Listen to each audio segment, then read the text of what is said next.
And joining me now is Massachusetts State Representative Dylan Fernandes. Dylan Fernandes represents Martha's Vineyard as well as Nantucket and parts of Cape Cod in his state House district there. And Representative Fernandes joins me now. Really appreciate you giving me a few minutes. Let me just start simply with the well-being of the migrants. What is the status today? And have they all chosen to stay in the facilities that have been provided for them, or are some of them leaving? Sure. So as soon as these immigrants arrived, our island jumped into action, providing people with the beds, the health care, the food, shelter, everything that they needed. We even set up a play area for the children that were shipped here. And we have immigration attorneys who are Spanish speaking, working with everyone on their immigration claims. So right now, everyone is in good shape. Currently, they're housed at a parish in Edgartown.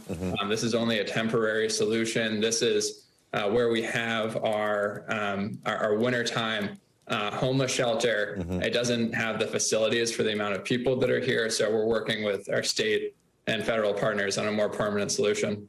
What do you know about their journey? What have you learned from conversations perhaps with these immigration lawyers that are now having conversations? You know, what were they told when they got on this plane?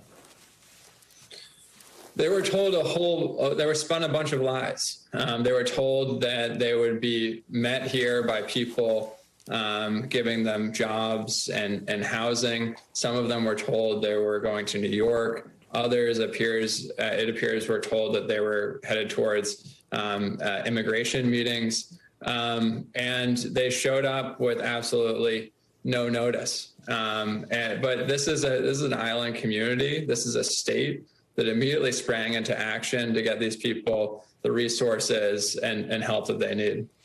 What has this incident taught you, or has it taught you anything?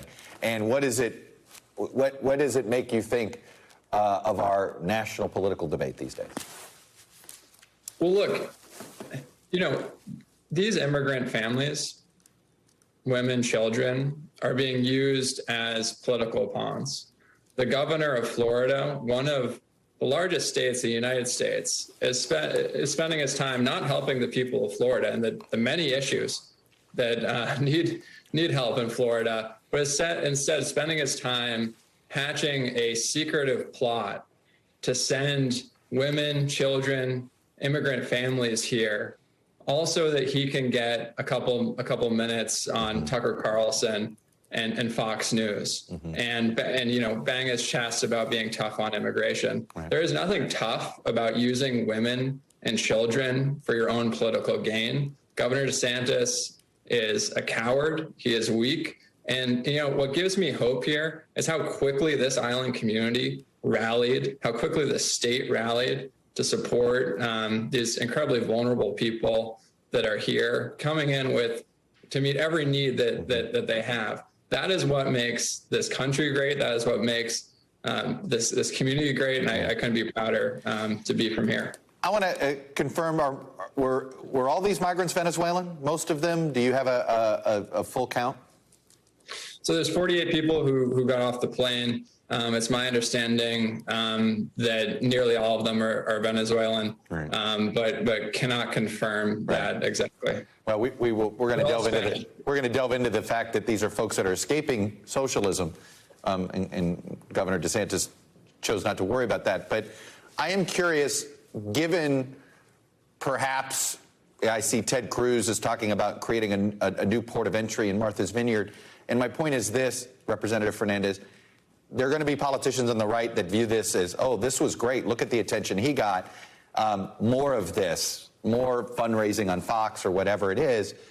Is Martha's Vineyard prepared for more planes? I mean, look, here's what I can tell you is that we are an immigrant community.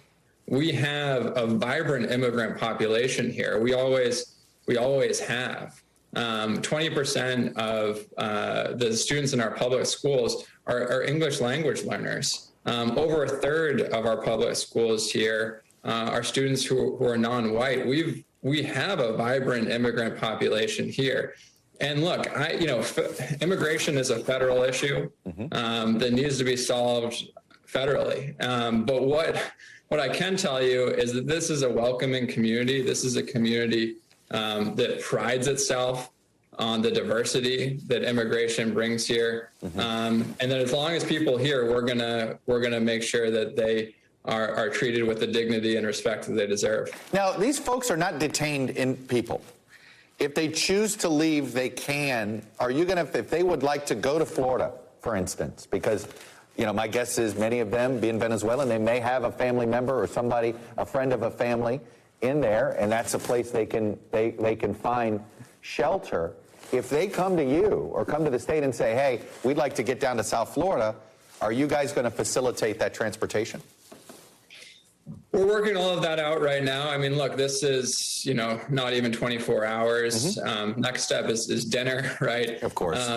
For these folks. And then we're working towards a longer term solution for a facility for people here long term. The facilities here are not adequate, but we're working on that really rapidly. That is, we're going through everyone individually with a team of Spanish speaking immigration attorneys here to work through each person's individual claim, individual case. Right. And then from there, we're going to respond to their needs.